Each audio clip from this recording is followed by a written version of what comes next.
Salut à tous, j'espère que vous allez bien, que tout se passe bien pour vous. Je reviens aujourd'hui avec une recette salée. C'est une recette d'un roulé prestige. Regardez-moi ce rendu, il est vraiment magnifique. C'est la recette de la chaîne Gâteaulouza que je teste aujourd'hui. Je vous donnerai des recommandations au fur et à mesure de la recette pour la réussir. Vous trouverez la liste des ingrédients détaillés en fin de vidéo. Donc on commence la recette sans plus tarder. Alors on commence tout d'abord par faire le biscuit avant de passer à la préparation de la farce qui est très simple, vous allez voir.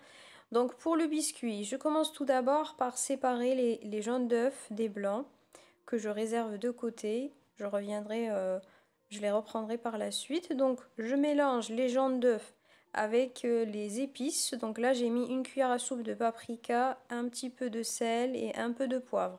Je vous conseille de ne pas mettre une cuillère à soupe parce que c'est vrai que dans la recette de base il y avait une cuillère, mais je trouve que c'est un peu trop. Donc si vous n'aimez pas d'ailleurs vous pouvez vous en passer, mais sinon je vous conseille de mettre une demi-cuillère plutôt, sinon ça fait un peu trop.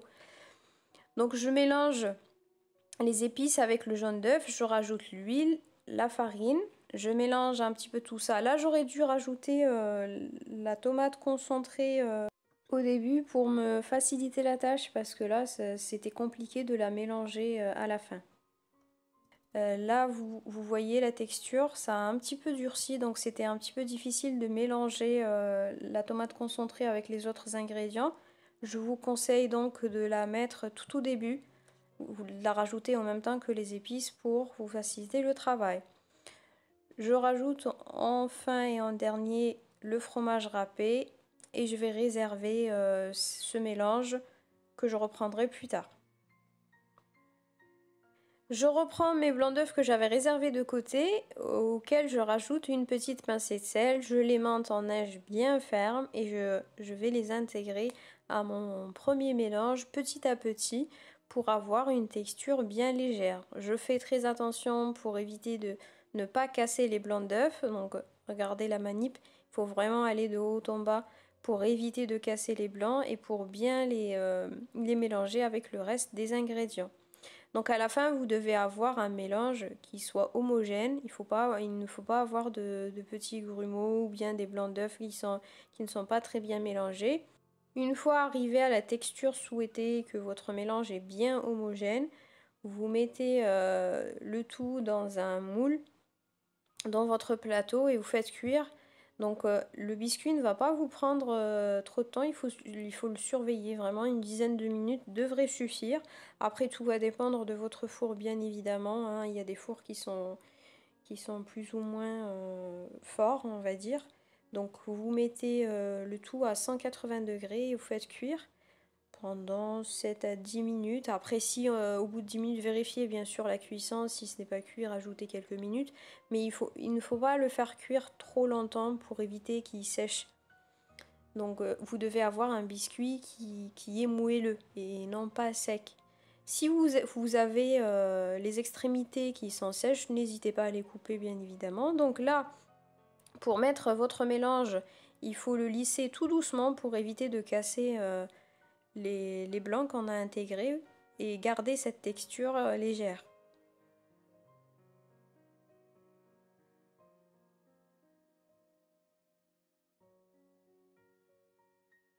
Alors une fois que le biscuit est prêt, je l'ai retiré, je l'ai retourné sur un papier cuisson pour former mon roulé tant qu'il est tiède pour qu'il garde bien la forme. Donc faites attention quand vous allez faire votre roulé à ne pas plier le gâteau mais à le retourner de manière à faire votre roulé parce que personnellement je l'ai cassé sur le premier tour on va dire parce que j'ai plié donc je vous conseille de faire attention à ça. Une fois qu'il est prêt, je l'enroule et je le laisse de côté. Je passe à la farce.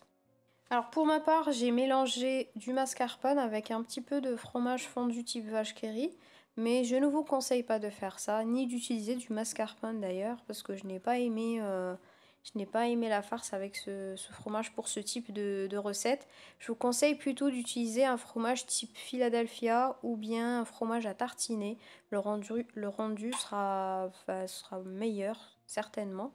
J'ai rajouté un petit peu de poivre, un petit peu de sel et quelques graines de chia pour avoir cet effet moucheté qui est très joli.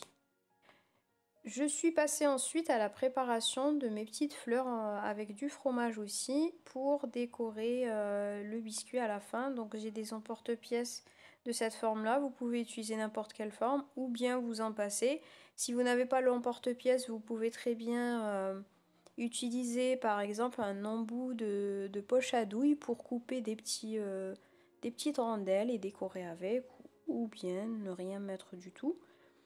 Sinon, si vous n'avez pas du tout d'emporte-pièce, vous pouvez aussi par exemple couper des petites lamelles de ce fromage-là et les enrouler pour faire une petite rose. Donc c'est une idée que vous pouvez utiliser aussi si vous en avez envie. Tout est prêt, je déroule mon petit biscuit et je rajoute ma farce à l'intérieur. Je fais attention à avoir une farce qui est étalée de manière homogène un peu partout pour avoir un rendu plus joli une fois que le biscuit sera coupé. J'ai rajouté quelques olives personnellement, vous pouvez vous en passer si vous n'aimez pas. Vous pouvez aussi mettre du maïs, des petits dés de betterave aussi si vous aimez bien. Vous pouvez mettre aussi des olives noires, vous pouvez mettre absolument tout ce que vous voulez. Si votre biscuit se casse comme le mien, ne vous découragez pas, vous voyez très bien que c'est faisable malgré tout et que vous allez avoir un joli rendu. Donc mettez-le au frigo ou bien au congélateur si vous n'avez pas le temps pendant au moins une demi-heure pour vous faciliter la découpe, sinon autrement vous risquez d'avoir des tranches de biscuits qui ne sont pas bien coupées. Et n'oubliez pas aussi de nettoyer votre couteau entre chaque découpe pour avoir un rendu bien net. Donc c'était la recette du jour, j'espère qu'elle vous a plu. C'était un plaisir de la filmer, de vous la partager. Si vous l'avez appréciée et aimée, n'hésitez pas à la partager, à liker, à commenter pour m'encourager à faire plus de recettes. Je vous dis à très vite dans une nouvelle vidéo. Prenez soin de vous, ciao ciao!